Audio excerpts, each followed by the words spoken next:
नमस्कार। आज हम पढ़ेंगे बीए फाइनल ईयर के एनवायरनमेंट ज्योग्राफी का एक लेसन जिसका नाम है एसिड रेन, अम्ल वर्षा।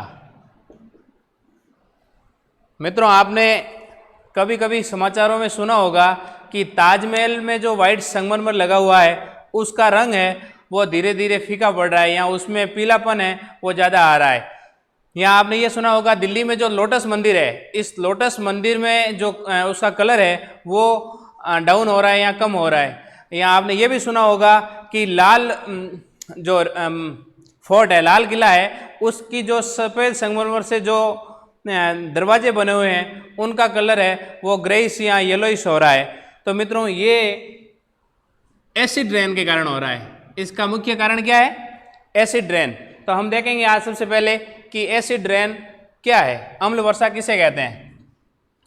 जैसा कि इस नाम में आपको दिख रहा है, ये दो शब्दों से मिलकर बना है, अम्ल प्लस वर्षा। इसका मतलब ऐसी वर्षा जिसमें अम्ल की मात्रा अधिक हो उसे क्या कहेंगे? अम्ल वर्षा। या यूं कह सकते हैं जिसमें पीएच का मान 5.6 से कम हो, ऐसे वर्षा जल को हम अम्ल वर्षा कहते हैं। ऐसा जल जिसमें पीएच की मात्रा 5.6 से कम हो उसे अम्ल वर्षा कहते हैं। अब हमें यह देखना है कि अम्ल वर्षा का निर्माण कैसे होता है।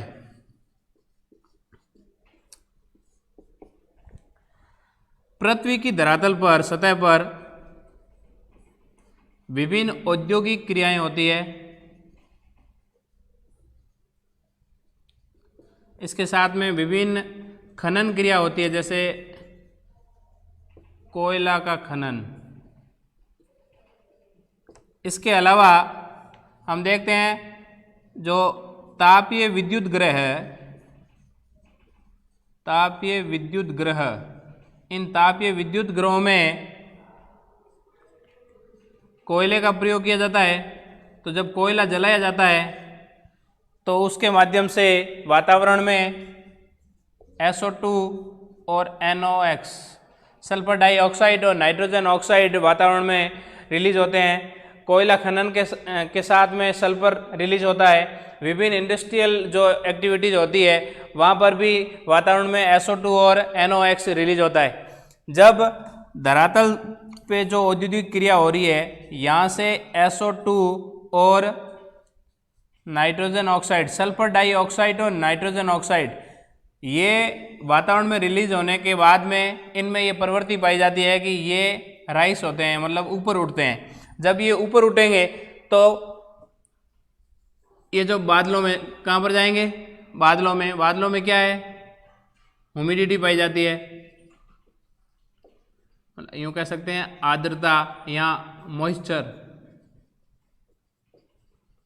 जब ये सल्फर डाइऑक्साइड और नाइट्रोजन ऑक्साइड जब मॉइस्चर के साथ में मिलेंगे तो ये एसिड का निर्माण करेंगे। किसका निर्माण करेंगे? अम्ल का। कौन कौन से अम्लों का?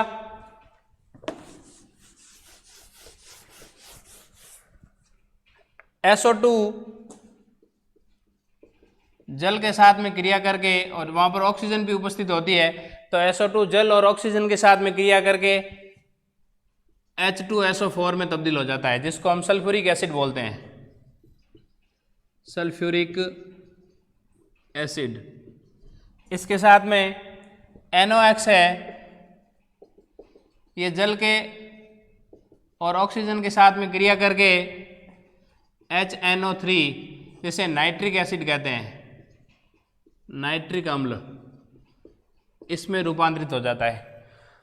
तो धरातल पर जो उद्योग है या ताप विद्युत ग्रह है, यहाँ अपन जैसे इसके अलावा एक और सोर्स है धरातल पर जो है बर्निंग फ्यूल, जैसे कि कार में या मोटर इंजनों के अंदर, मोटर वाहनों में जो ईंधन प्रयोग करते हैं, ये ईंधन का जब पूर्णतया दहन नहीं होता, इनकम्प्लीट जब बर्निंग होती है, पूर्णतया दहन का अभाव होने के कारण ये वातावरण में सल्फर छोड़ता है। क्या छोड़ता है? सल्फर और नाइट्रोजन वगैरह। इसके साथ में CO2 भी छोड़ता है। CO2 भी ये इसके साथ में, यदि CO2 भी, कार्बन डाइऑक्साइड भी जब राइज करेगा ना, तो जब ये मॉइस्चर के साथ में क्रिया करके यहाँ पर ये कार्बोनिक अम्ल बनाता है, कार्बोनिक एसिड का निर्माण करता है। तो ये सल्फर डाइऑक्साइड और नाइट्रोजन ऑक्साइड जब वायु धरातल पर उत्सर्जित होकर जब ऊपर उठेंगे तो ये मॉइस्चर के साथ में क्रिया करेंगे, और मॉइस्चर के साथ में क्रिया करने के कारण ये एसिड में रूपांतरित हो जाएंगे, जिसमें कार्बोनिक एसिड, सल्फ्यूरिक एसिड और नाइट्रिक एसिड का निर्माण होता है। जब ये नाइट्रिक एसिड, सल्फ्यूरिक एसिड और कार्बोनिक एसिड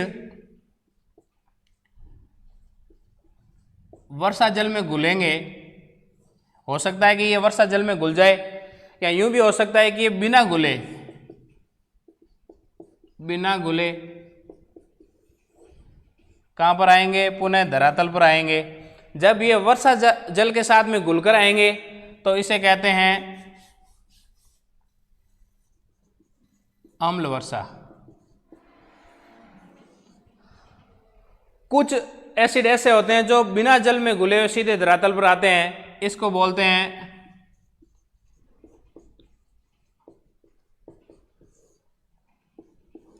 शुष्क वर्षण। अम्ल का क्या होगा? शुष्क वर्षण होगा। ये शुष्क वर्षण जब धरातल पर पहुंचेगा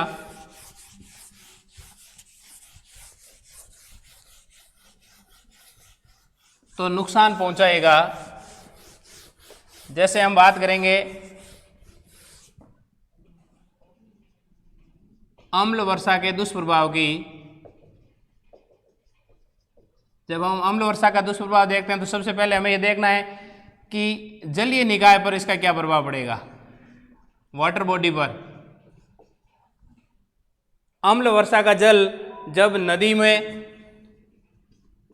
या किसी झील में या सागर में प्रवेश करेगा तो वहाँ पर एसिडिटी की मात्रा या अम्लता की मात्रा बढ़ा देगा, और जब अम्लता की मात्रा बढ़ा देगा तो वहाँ की बायोडाइवर्सिटी है या जैव विविधता है वो खतरे में पड़ सकती है।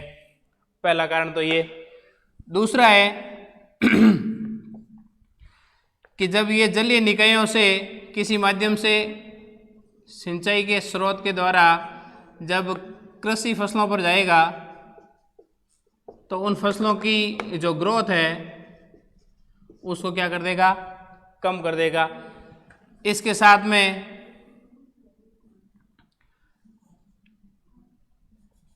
हम जब देखेंगे पेड़ पौधों पर इसका क्या प्रभाव होता है, तो पहला प्रभाव है कि पेड़ पौधे ऑक्सीजन का उत्पादन करते हैं। जब रेस्पिरेशन की क्रिया होती है इनमें तो ये क्या है? O2 वायुमंडल में निष्कासित करते हैं। जब अम्ल वर्षा इन पेड़ पौधों पे होगी तो ये पेड़ पौधों में O2 जनरेट करने की जो पावर है उसको क्या कर देंगे? कम कर सकते हैं। इसके अलावा ये पेड़ पौधों की जो पत्तियां होती है, इन पत्तियों के कलर को चेंज कर देते हैं। इसके अलावा ये पेड़ पौधों के ग्रोथ को और रिप्रोडक्शन जो कैपेसिटी है उसको भी कम कर देते हैं। इसके अलावा हमें ये देखना है कि इमारतों पे क्या प्रभाव है इसका। तो इमारतों पे मैंने अभी बात की आपको, जब इस लेसन की शुरुआत की तो ताजमहल, लोटस टेम्पल और लाल किले के दरवाजे, इनमें इनका कलर होता है वो चेंज हो रहा है। यहाँ तो ये हो रहा है येलोइश, यहाँ हो रहा है ये पीला पड़ेगा, यहाँ तो यहाँ ग्रे कलर का हो जाएगा। तो ये इमारतें भी जो बहुमूल्य इमारतें हैं या जो हमारे ऐतिहासिक जो हेरिटेज है उसको नुकसान पहुंचा रहे हैं। जो आपने सुना होगा ताजमहल के पास में मथुरा रिफाइनरी है। कभी समाचारों में हमने ये पढ़ा था कि मथुरा रिफाइनरी के कारण, मथुरा रिफाइनरी में जो सल्फर निकलेगा वहाँ से, वो सल्फर है वो अम्ल वर्षा के साथ में ताजमहल के ऊपर डिपॉजिट हो रहा है और उसके कलर को चेंज कर रहा है। मित्रों एक बात आपको ये ध्यान रखनी है कि अम्ल वर्षा का जो सोर्स है, जहाँ से ये अम्ल प्रोड्यूस होते हैं, जरूरी नहीं है कि ये उसी क्षेत्र में नुकसान पहुंचाएंगे, क्योंकि मैंने यहाँ सबसे पहले देखा था, आपने बात की थी कि जहाँ से ये अम्ल प्रोड्यूस हो रहे हैं वहाँ से इनमें ऊपर उठने की प्रवृत्ति पाई जाती है, तो ये कहाँ पर चले जाते हैं? बादलों में। अब हो सकता है कि ये बादल सौरमंडल में क्या करेंगे, एक स्थान से दूसरे स्थान पर ट्रेवल करेंगे। तो जब ट्रेवल करेंगे तो जहाँ पर जैसे यूपी में इन हानिकारक उत्पादों का निर्माण हुआ, तो हो सकता है कि इन उत्पादों के कारण दिल्ली में या राजस्थान में आकर वो अम्ल वर्षा हो। तो इसका मतलब ये ध्यान रखना है कि जहाँ पर अम्ल वर्षा का जो हानिकारक जो तत्व है उनका जहाँ उत्पादन होता है, जरूरी नहीं है कि वो नुकसान उसी क्षेत्र में पहुँचाएंगे, वो वहाँ से ट्रेवल करके अन्य स्थानों पर जाकर अम्ल वर्षा के रूप में नुकसान पहुँचा सकते हैं। इसके अलावा हमें ये देखना है स्थल भाग पर इनके क्या दुष्प्रभाव है। तो स्थल भाग पे हमें ये देखना है कि स्थल भाग पर क्या पाई जाती है, सॉइल। तो अब ये मृदा को भी नुकसान पहुंचाती है अम्ल वर्षा। अम्ल वर्षा का जल जब मृदा में प्रवेश करेगा तो मृदा में कुछ बैक्टीरिया पाए जाते हैं जिनको हम माइक्रोब्स कहते हैं, माइक्रोब्स। इन माइक्रोब्स को ये नुकसान पहुंचाएंगे या माइक्रोब्स को खत्म कर देंगे, पहली बात तो ये। दूसरी बात है कि जो मृदा दुष्प्रभावित हो जाएगी तो मृदा की जो प्रोडक्शन की जो पावर है वो भी क्या हो जाएगी, कम हो जाएगी। इसके अलावा मृदा का जो सॉइल टेक्सचर होता है, गठन, सॉइल टेक्सचर, ये सॉइल टेक्सचर में भी रूपांतरण हो जाएगा। तो कुल मिला के यूँ कह सकते हैं कि जब अम्ल वर्षा स्थल भाग पर आएगी तो जब ये मृदा में प्रवेश करेगी तो मृदा प्रदूषण उत्पन्न करेगी या मृदा प्रदूषण का ये एक कारक बन सकती है। इसके अलावा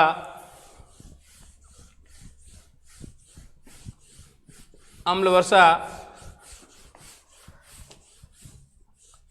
जो जलीय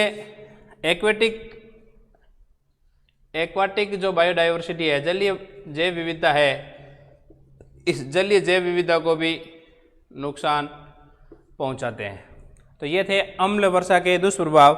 हमें ये देखना है कि इसको कम कैसे किया जाए। अम्ल वर्षा को कम कैसे करेंगे? तो सबसे पहले कि जहाँ से CO2 और NO2 का उत्पादन हो रहा है, जहाँ जो सोर्स है, इस सोर्स वाले प्लेस पर NO2 और SO2 और NOx इनके उत्पादन पर हमें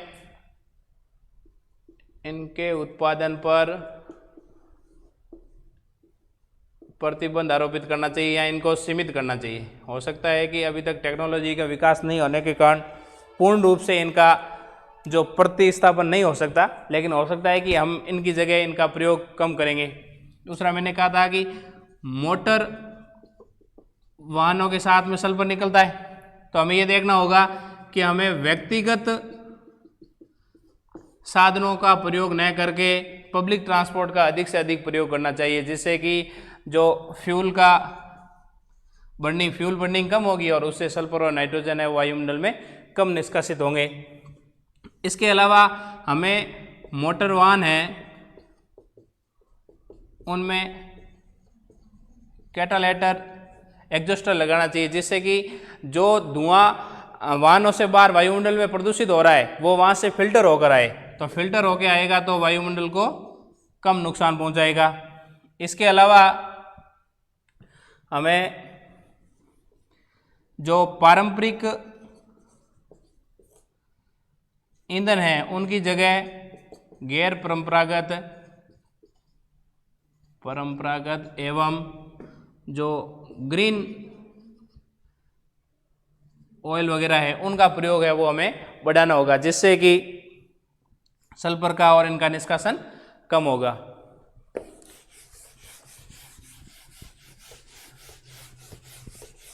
अभी हाल ही में इसके प्रयोग करने के लिए भारत सरकार ने जो पेट्रोल प्रयोग कर रहे हैं उसमें कम सल्फर युक्त पेट्रोल और डीजल के प्रयोग करने का कहा गया है। इसके अलावा जो इलेक्ट्रिक वाहन बाजार में आ रहे हैं वही उसका भी यही टारगेट है कि SO2 और NOx है इनकी मात्रा वायुमंडल में कम की जाए। ये था अम्ल वर्षा। अब मैं लास्ट में और बता दूं कि हमारे शरीर में भी एसिड पाए जाते हैं। आपने सुना होगा कि हमारे शरीर विभिन्न कोशिकाओं से मिलकर बना है। किससे मिलकर बना है? विभिन्न कोशिकाओं से, सेल से। इन सेल में एक तत्व पाया जाता है जिसका नाम है डीऑक्सीराइबोज न्यूक्लिक एसिड। तो ये क्या है? एसिड है, अम्ल है। ये एसिड ही हमारे शरीर के